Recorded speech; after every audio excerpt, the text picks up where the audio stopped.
Hello there, very good afternoon. You're joining Lunchtime News on MTV Sports. Let's start with the headlines. 21 Sri Lankan fishermen in Indian custody to return home next week. Minister Vimal Weerawansa says various factions want to bring about anarchy in the country. A natural formula that increases the bacteria found in soil used for cultivation to be introduced. Well, now to the stories in detail. The Minister of Fisheries says that 21 Sri Lankan fishermen who have been released from Indian custody will arrive in the island next week. The Minister said that the fishermen are currently being sheltered at the Mahabodhi Centre in Chennai. The group of fishermen who had been aboard 4 boats were arrested by Indian authorities for violating the maritime boundary. The fishermen had set out to sea separately from Tangal, Nilvalla and Trincomalee.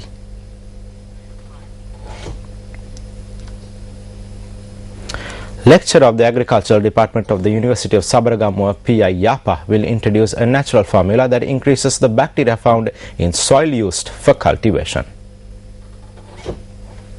This formula is named Jiva Amrutam. Lecturer of the Agricultural Department of the University of Sabaragamuwa shows that this formula is made by using soil that is fit for cultivation. Through this, bacteria can be produced in a short span of time.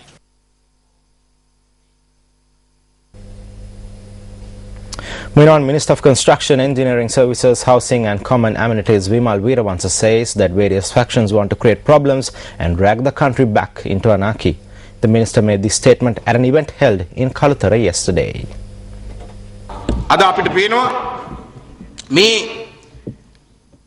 Today we can see that various foreign forces want to incite problems between ethnicities and religious forces and see their goals achieved in this country which has won freedom and peace. They benefited from the conflict between us and the LTTE. The biggest responsibility facing us is to manage every challenge that is before us in a manner which will not take us back to that dark conflict situation.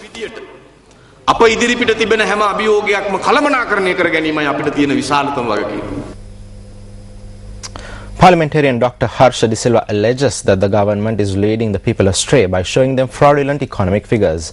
The MP made this statement while participating at an event held to establish the United National Party Women's Committee in Nugegoda.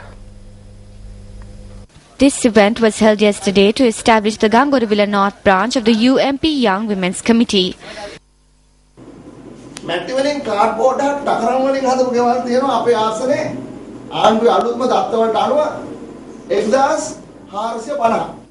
According to the government's latest data, there are 1,450 homes in our electorate which have been constructed from clay, cardboard and tin sheets. They are living in cardboard houses, but apparently they are not poor. This is the wonder. Now I thought about how they measure poverty.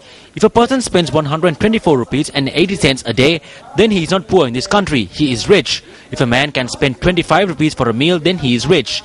They are defrauding us and telling us that our country has become a wonder, that our country has progressed, poverty has been eradicated and that we will be sending a man to the moon.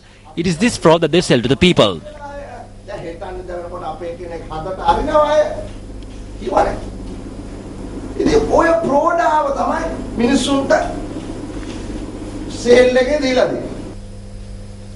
In more local news, small arms, weaponry, ammunition and various other military equipment were among millions of pounds worth of goods exported last year from Britain to Sri Lanka under licenses for arms and other closely regulated exports.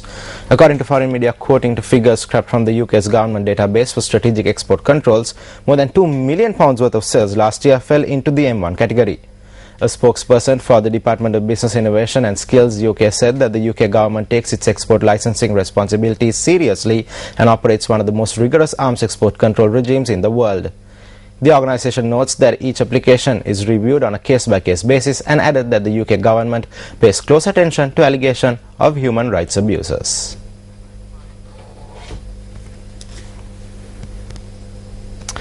Well, prevention is better than cure. A story representing the above was reported from Kandy, where measures were taken to prevent wasp attack on school children. The principal of the Samudra Devi Balika Vidyalaya took steps to clear the wasps from the school building last evening. However, the wasps had returned this morning. The principal of the Samudra Devi Balika Vidyalaya, Renuka Ranavira, said that the wasps were cleared once again this morning with the help of the students' parents. The principal added that measures were taken to recommend school this morning. 5 persons were admitted to the Hatton Decoy Base Hospital following an accident involving a three-wheeler in Hatton. The accident occurred last night when a three-wheeler travelling from Kottagalla to Hatton veered off the road near the Hatton railway crossing and fell off a precipice. According to hospital sources, 3 of the injured persons are receiving treatment in the intensive care unit of the Hatton Decoy Hospital. A child was among the injured. The police said that the accident occurred when the driver had lost control of the three-wheeler.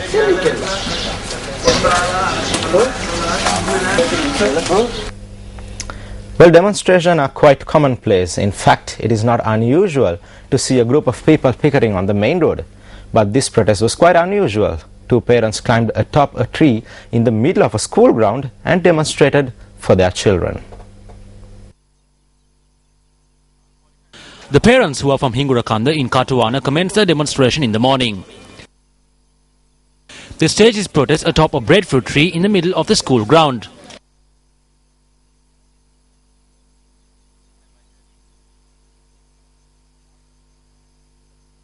They voiced a dissatisfaction over the lack of teachers in the advanced level section and the failure to enroll students. Our reporter adds that they are also demanding the Katuwana-Hingurakanda road be speedily reconstructed and that more bus services will be introduced on the route. අපි දෙමාපිය හැටියට කියන්නේ මේ හිඟුරකන්ද විද්‍යාලයේ මේ අවුරුදු 13කට 12කට විතර උඩදී කටුවන ප්‍රදේශයේ ඉඳලා පයින් ඇවිල්ලා ගුරුවරු මේ හිඟුරකන්ද ඉස්කෝලේ වැඩ කරේ. අවුරුදු පෙබරවාරි මාසයේ ඉඳලා මේ ඉස්කෝලේට වාණිජ. Well, 3 people have been arrested by the Sigiriya police for removing copper wire from a communication tower in Sigiriya. The police say that the trio have been charged with the same offence in Sigiriya on 5 previous occasions and once in the Galevala police division. They are residents of Dambulla and Anuradhapura. The police have also seized a stash of stolen goods.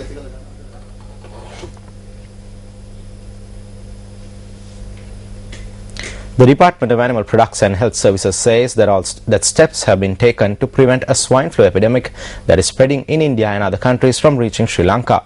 Director General of the department, Kumar De Silva, said that imports of pork products from Indian companies have been stopped.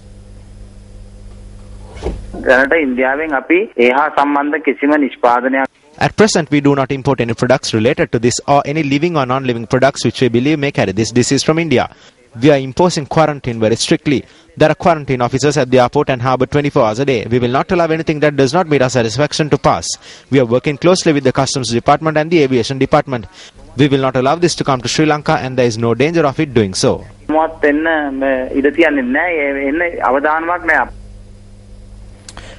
De Silva added that steps have also been taken to vaccinate pigs in the country and commence disease prevention. In addition, we annually vaccinate pigs in Sri Lanka. There are about 8,000 pigs in the country and we vaccinate them annually. There is no reason for us to fear. Swine flu can be transmitted from pigs to humans or even from human to human. But there is no need for us in Sri Lanka to worry about this.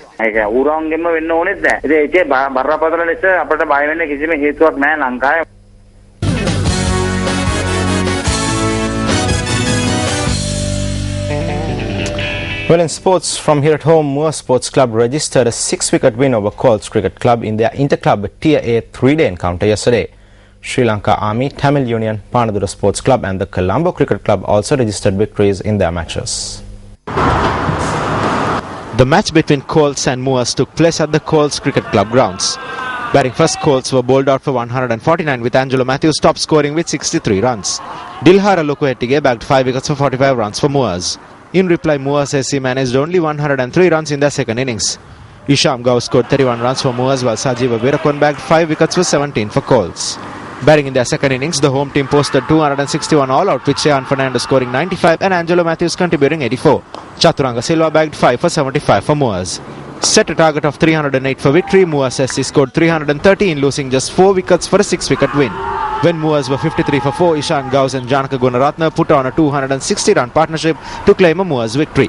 Gunaratne made an unbeaten 155 while Gauss was not out on 112. Well, from cricket to some international tennis, outgoing world number 1 Victoria Azarenka outclassed Serena Williams 7-6, 2-6, 6-3 to win the Qatar Open in Doha last night. Williams will replace Azarenka on top of the WTA rankings when the new list is released today.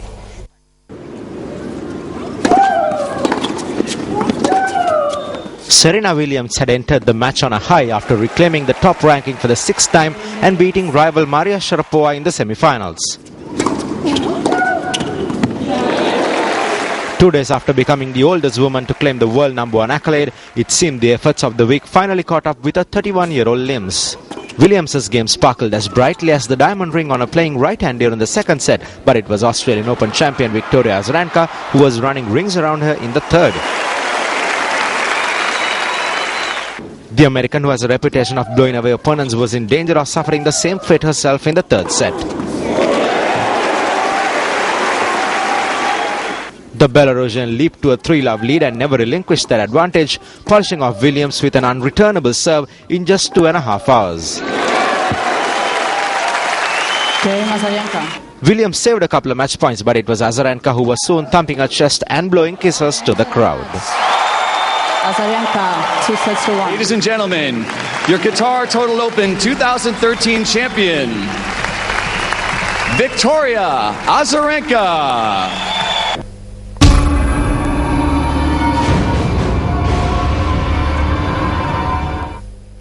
The fifth movie in the Bruce Willis Die Hard franchise scored the biggest box office action over the US holiday weekend, beating out Love Story's Safe Haven, which came in third. Your weapons. A good day to Die Hard, with Bruce Willis returning as the tenacious voice-cracking hero John McClane, pulled in $25 million at US and Canadian theatres from Friday through Sunday, according to studio estimates.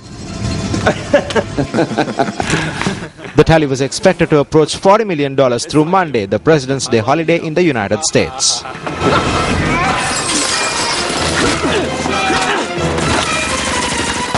Last weekend's box office winner, the Melissa McCarthy comedy Identity Thief, stayed strong and ended up taking second place with $23.4 million.